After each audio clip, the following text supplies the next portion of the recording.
বিএনপির vice chairman সাবেক মন্ত্রী আব্দুল্লাহ আল নোমান মারা গেছেন। ইন্না লিল্লাহি ওয়া ইন্না ইলাইহি রাজিউন।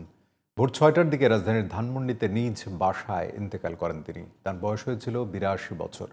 দুপুর ২:৩০টায় সংসদ ভবনের দক্ষিণ প্লাজায় প্রথম জানাজা এবং বাদ আসর বিএনপির কেন্দ্রীয় কার্যালয়ের সামনে দ্বিতীয় জানাজা অনুষ্ঠিত হবে।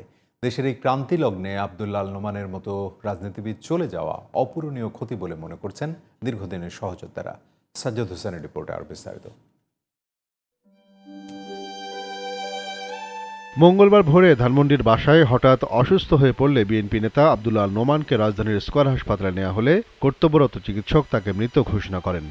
নোমানের মৃত্যুর খবর ছড়িয়ে পড়লে রাজনৈতিক অঙ্গনে নেমে আসে শোকের ছায়া। তাকে শেষবারের মতো দেখতে ছুটে আসেন দীর্ঘদিনের রাজনৈতিক সহকর্মী সহ নানা শ্রেণী পেশার মানুষ। আব্দুল্লাহ আল নোমানের মৃত্যু দেশের রাজনীতির জন্য অপূরণীয় ক্ষতি বলে মন্তব্য করেন রাজনীতিবিদরা। তাকে আমি শুধু একজন দলীয় নেতা হিসেবে আমি চিহ্নিত করতে চাই না। তিনি জাতীয় নেতা ছিলেন এবং তিনি চট্টগ্রামের মানুষের একেবারে সবচেয়ে প্রিয় মানুষ ছিলেন। শুধু চট্টগ্রাম নয়, সারা বাংলাদেশের মানুষের কাছে একটি অতি প্রিয় নাম ছিল আব্দুল্লাহ আল নোমান। তিনি এই রাজনীতির জন্য অনেক ত্যাগ স্বীকার করেছেন, জেলে গেছেন, বারবার অসংখ্য মামলার আসামি হয়েছেন, এমনকি শারীরিকভাবে নির্যাতিত পর্যন্ত হয়েছেন।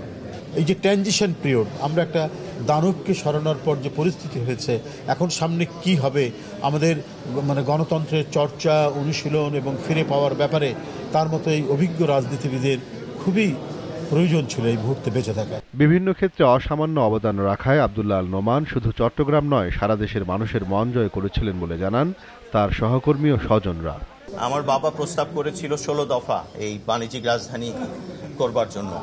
এই সকল কিছু ম্যাডাম করে দিয়ে গেছেন। ৬-এর পরে আমি এমন কোনো গণমুখী মানুষের জন্য দেশপ্রেম নিয়ে মানুষকে ভালোবেসে এমন কোনো কাজ দেখিনি ৬-এর পরে।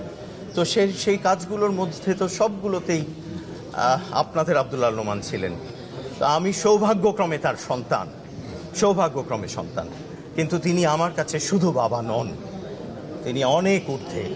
এই ধরনের নেতৃত্ব আমাদের তরুণ সমাজের জন্য একটি, আমি মনে করি যে ওনাকে অনুসরণ করা, ওনার যে আদর্শ নিয়ে চলতো সেই পথে আগামী রাজনৈতিক নেতৃত্ব যদি সেই পথে চলে, অবশ্যই দেশ সামনের দিকে এগিয়ে যাবে। ১৯৯১ সালে চট্টগ্রামের কোতোয়ালি থেকে প্রথমবার সংসদ সদস্য নির্বাচিত হন এই বীর মুক্তিযোদ্ধা। ২০০১ সালে দ্বিতীয়বার এমপি নির্বাচিত হন তিনি।